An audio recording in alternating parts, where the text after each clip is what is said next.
ጠጥተህ ቢጠጣስ ምን በራሴ ይቁኝስ ቢሰክርስ በራሴ ብር ነው መታመሙ ነኝ። ይህ ንግግር አንድ ለሀገሩ ጀግና የተባለ በርካቶች እንደ አራያ የሚከተሉት ዝነኛው አትሌት ፈይሳ ሌሊሳ ንግግር ነው።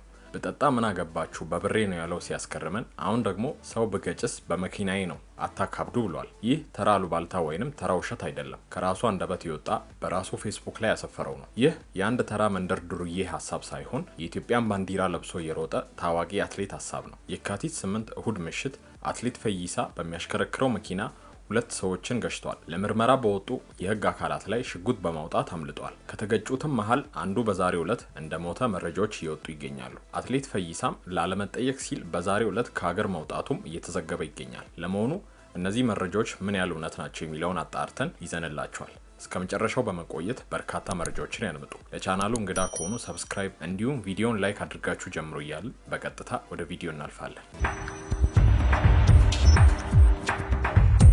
እነዚህ እጆች በአንድ ወቅት ለፍትህ ለእኩልነት የታገሉ ጭቆናን፣ በደልን፣ ኢፍትሃዊነትን የታገሉ እጆች ነበሩ። እነዚህ እግሮች ደግሞ በተለያዩ የዓለም ሀገራት ሮጠው ያሸነፉ የአንድ ተራ አትሌት እግሮች አልነበሩ። ባሸነፉበት ውድድር ላይም ሁሌ የሚታወሰው ድል ማድረግና የተገኘው ሜዳሊያ ብቻ አልነበረም። ከጭቆና ጋር ሩጦ የረታ ኢፍትሃዊነትን ያሸነፈ ኃያልም ነበር። የምናወራላችሁ ስለ ታዋቂ አትሌት ፈይሳ ሌሊሳ ነው። እነዛ ጭቆናን የታገሉ የፈይሳ እጆች ዛሬ በተለያዩ ጉዳዮች ውስጥ ገብተዋል። በወቅቱ የነበረውን ስርዓት ጨቋኝነት ከሚሮጠው እግሮቹ በተጨማሪ ሁለት እጆቹን በማጣመር በመቃወም ለዓለም ያሳየው ፈይሳ በዚህ ድርጊቱ በአብዛኛው ህዝብ ዘንድ ተቀባይነትን አግኝቶ ነበር። አሁን ግን እንደዛ በዓለም አደባባይ የታገለለትን ህዝብ ረስቶ የተለያየ በደሎችን እየፈጸመ እንዳለ ይነገራል። በቅርቡ የቀነኒ ህልፈት ያንገበገበው ወንድሟ ላይ የሰጠው አስተያየት በርካቶችን አስቆጥቷል። ከዚህም ባሻገር ይህን መንግስት እኔ ነኝ ያመጣሁት በሚል ትዕቢት በመወጠር የትኛውንም የህግ አካል እስከ አለመስማት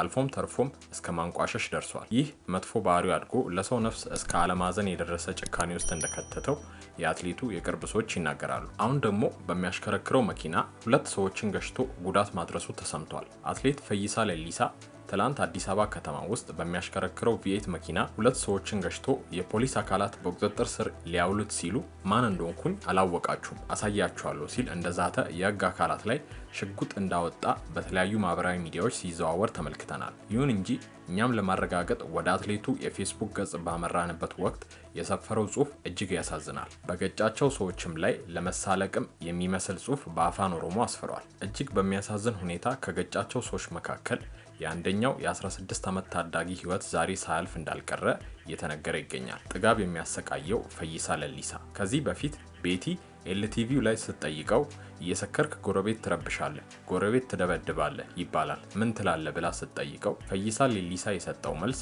እና በጠጣ በሰክርስ የምጠጣው በራሴ ብር ነው ምን አገባችሁ ብሎ የቲቪት እና የጥጋብ እንዲሁም ማን ይነካኛል የሚመስል መልስ እንደሰጠ የምናስታውሰው ነው። ለካስ ከረሃብ ይልቅ ጥጋብን መቻል ከባድ ነው ይላል ያገሬ ሰው። ለብልጽግና ቅርብ የሆነ ሰው ነው እንዲባል የባለስልጣኖችን ፎቶ ፖስት እያደረገ የብልጽግና ደጋፊ መስሎ የሚታየው ጥጋቡን ለመሸፈን እንደ ከለላ ነው፣ እንዲሁም የሚሰራቸውን ወንጀሎች እንደ መሸፈኛ ነው። ይህ በእንዲህ እንዳለ አትሌት ፈይሳ ሌሊሳ ትላንት በአዲስ አበባ ከተማ ውስጥ ሰው ገጭቶ ዛሬ ደግሞ ከሀገር እንደወጣ አንዳንድ ያልተረጋገጡ መረጃዎች እየወጡ ይገኛሉ። ሀገር ውስጥ ቢሆን በህዝብ ጫና እንደሚያዝ ስለሚያውቀው አረሳስቶ ለመመለስ አስበው ነው ፈይሳ ሌሊሳ ከሀገር የወጣው የሚሉም በስተዋል። እንደዚህ አይነት አደጋዎች የትኛውንም ሰው ያጋጥማሉ። እሱም መግጨቱን አምኖ በፌስቡክ ገጹ ላይ አዎ ሰው ገጭቻለሁ አታካብዱ በማለት አንድ አጭር ጽሁፍ ጽፏል። ነገር ግን ከህግ በላይ ሆኖ አንድ ፖሊስ ላይ ሽጉጥ በማውጣትና በማስፈራራት ህግን መጣስ አንድ ሀገር ላይ ምንም ህግ እንደሌለና ከህግ በላይ ሆኖ የሚኖሩ ጊዜ ያነሳቸው ሰዎች እንዳሉ ያሳያል። በመንግስት ጥላ ስር ተወሽቀው ወንጀልን እንደ ተራ ነገር በማየት ብዙ ወንጀሎችን እንደሚሰሩ ፈይሳም ማሳያ ነው። አንድ ሀገር ህግና ስርዓት ካላት ማንም ከህግ በላይ ሆኖ መኖር አይችልም። ሁሉም ከህግ በታች ነው። የህግ የበላይነት ባለመኖሩ ብዙ የወንጀል አይነቶች ተስፋፍተው ነገ ዋጋ እንዳያስከፍለን ዛሬ ሌላ ሲጠቃ አንተ ላይ ስላልደረሰ ብቻ ለወንጀለኞች የምትከራከሩ ከሆነ ያንተ መጣፈንታ ነገ ተመሳሳይ ይሆናል። በነገራችን ላይ የዚህ አትሌት ነውረኛ ተግባር እዚህ ላይ አይጀምርም። በእህቱ ሞት ፍትህ ያጣ አንድ ታዳጊ ላይ የሰጠው ጭካኔያዊ አስተያየት በቅርቡ የምናስታውሰው ነው።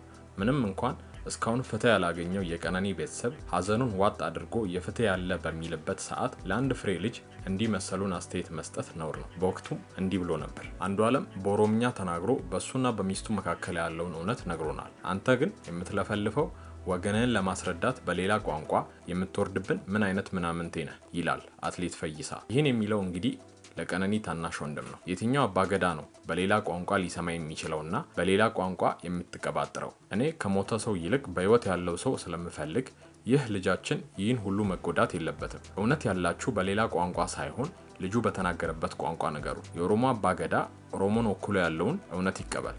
ከዚህ በመቀጠል በወቅቱ ለቀነኒ አዱኛ ሞት ለሚጠረጠረውና ለእጮኛዋ ለአንዱዓለም ያስተላልፈው መልእክት በርካቶችን ያስገረመና ያስቆጣ ነበር። ለአንዱዓለም የማስተላልፈው መልእክት ቢኖር ከገደልክ ግድያው ባንተ ብቻ አልተጀመረም። ራስን ግለጽና ደሙን ወይንም ካሳውን ክፈል። ካልገደልክ ግን እምቢ በል። እጅ ንጹህ ሆኖ ሳለ ለደም ካሳ አትስጥ ልልህ እወዳለሁ ሲል አትሌት ፈይሳ ሌሊሳ መናገሩ የቅርብ ጊዜ ትውስታችን ነው። አትሌቱ በኢንተርናሽናል ደረጃ 72 ውድድሮችን አድርጓል። በተደጋጋሚ ብዙ የሮጠው ማራቶንን ነው። 22 ጊዜ ሮጧል። በማራቶን የምን ጊዜም የዓለማችን ፈጣን ባለሰዓቶች ውስጥ ያለውን ደረጃ ስናይ የዛሬ 14 ዓመት በኦክቶበር 7 2012 በቺካጎ ያስመዘገበው 2 ሰዓት ከ04 ከ52 ሰዓቱ በ105ኛ ደረጃ ላይ እንዲቀመጥ አድርጎታል። 9 ጊዜ ሀገሩን ወክሏል። በሀገር ውክልና ውድድር ማለትም በኦሎምፒክ፣ በዓለም አትሌቲክስ ሻምፒዮና እና በዓለም የሀገር አቋራጭ ውድድር 1 ብር፣ 1 ነሐስ፣ በቡድን ደግሞ 1 ወርቅ፣ 3 ብር፣ 1 ነሐስ በጥቅሉ 7 ሜዳሊያዎችን ለሀገሩ አስገኝቷል። አንድ አትሌት በሩጫ ዘመኑ ሊያሳካው ከሚገባው አንዱና ዋነኛው በኦሎምፒክ ጨዋታዎች ላይ መሳተፍና ሜዳሊያን ማጥለቅ ነው። ይህ አትሌት በኦሎምፒክ ተሳትፎ በ2016 በሪዮ ኦሎምፒክ በማራቶን የብር ሜዳሊያም አምጥቷል። ታዲያ ይህን ሁሉ ጀብድ የሰራ ዝነኛ ሰው ምን ነክቶት ነው እንደዚህ የሚወርደው ማለቱ አይቀርም።